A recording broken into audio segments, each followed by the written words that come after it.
les enchères d'attribution de la 5G démarrent en France.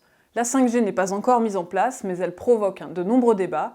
On lui prête autant de vertus incroyables que de potentielles nuisances. Mais de quoi parle-t-on précisément quand on parle de 5G ? Alors la 5G, c'est d'abord, la mise à niveau du réseau, donc l'augmentation, du débit et de la capacité du réseau. Comme on est passé de la 3G à la 4G, ça passe de la 4G à la 5G et ça profite à tout le monde. Notamment, on constate dans les centres urbains qu'il y a une saturation du réseau 4G et donc la 5G va amener une bouffée d'oxygène qui va permettre à tout le monde de communiquer mieux, plus vite, plus rapidement, de manière plus fluide. Ensuite, il y a une spécificité de la 5G qui est que dans ces différentes, évolutions futures, et notamment particulièrement à partir de 2022-2023, la 5G va apporter des fonctions spécifiques qui vont permettre le développement de ce qu'on appelle l'internet des objets.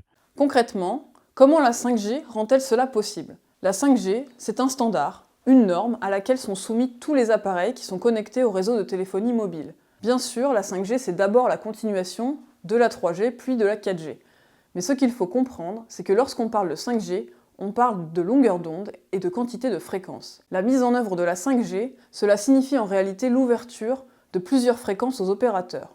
Une tranche de 700 à 800 MHz, une autre de 3,4 à 3,8 GHz et une dernière de 26 à 27 GHz. Toute la problématique de la 5G, de la 4G, de toutes les générations de téléphonie mobile, c'est surtout la quantité de fréquences à laquelle on peut accéder. Plus cette quantité de fréquences est importante, plus ce qu'on appelle la largeur de bande est importante, plus on peut écouler de l'information, plus on a des débits accessibles qui sont élevés. Donc en ouvrant l'accès à de nouvelles fréquences, on permet à beaucoup plus de données d'être envoyées et reçues, mais selon la hauteur de la fréquence et la largeur des bandes, on ne fait pas la même chose. Dans nos trois gammes de fréquences, on va trouver les fréquences qu'on a depuis le début, depuis le GSM, qui sont les fréquences 800, 850 MHz, 900 MHz, qui sont les fréquences dites basses. Ces fréquences-là sont des fréquences qui sont très demandées par les opérateurs parce qu'un signal radio s'affaiblit très rapidement avec la distance, mais il s'affaiblit encore plus rapidement quand la fréquence est élevée. Donc si on veut couvrir un large territoire, il faut qu'on ait des fréquences qui ne soient pas trop élevées. Pour les villes, c'est moins utilisé, mais pour les campagnes, c'est très prisé. Mais ça veut dire aussi qu'elles sont très occupées, et donc les services de communication qu'on peut écouler dans ces bandes-là sont des services bas débit. Alors après, on va trouver, on dit le spectre un petit peu qui est au milieu, pas bas, pas haut. Donc en pratique, pour la 5G, ce sera la bande des 3 Go 5. Et cette bande-là est intéressante pour les opérateurs parce que c'est un bon compromis entre la capacité de spectre disponible et puis, donc ce ne sont pas des fréquences qui sont trop élevées, donc on va avoir des tailles de cellules qui sont relativement raisonnables. On peut imaginer avoir des cellules de quelques kilomètres, 1 à 2 kilomètres de diamètre. Donc ça veut dire que ça sera des fréquences qu'on va utiliser surtout pour couvrir les villes. Et ensuite, on a un troisième gamme de bandes de fréquences qui sont les fréquences dites, on dira millimétriques. Donc ça, ce sont des fréquences qui sont complètement nouvelles par rapport à ce qu'on utilise aujourd'hui, qui sont très très élevées. Donc, on parle de 26 GHz par exemple en Europe. Mais ça veut dire que là, pour le coup, nos cellules seront très très petites. Il faut faire l'équivalent avec du Wi-Fi, c'est des cellules de 50-100 mètres de diamètre grand maximum. Donc on ne peut pas imaginer utiliser ce spectre-là ou ces fréquences-là pour aller couvrir un gros territoire. On va le dédier à des zones qui sont très restreintes.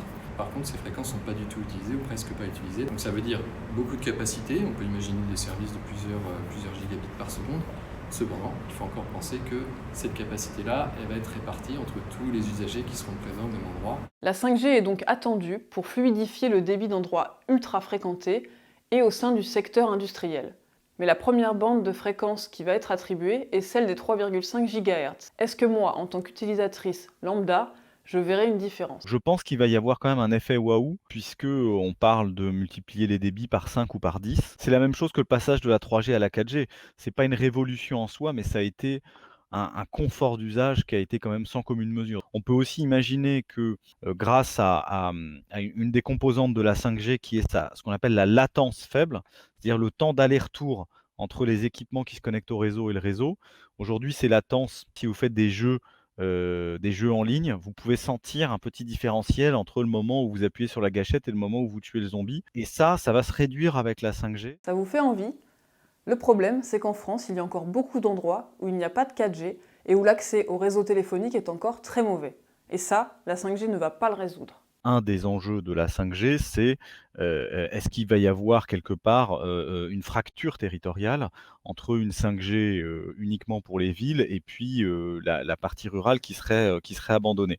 Donc sur ce terrain, le choix qu'a fait l'Arcep, c'est, de pousser les opérateurs, à plutôt concentrer le développement de la 5G effectivement en zone urbaine, parce que les fréquences qu'ils utilisent sont de courte portée et donc ça n'aurait pas de sens de la déployer en zone rurale puisque ça pousserait sinon à multiplier par 3 ou par 5 le nombre de poteaux, ce que je pense personne ne souhaite.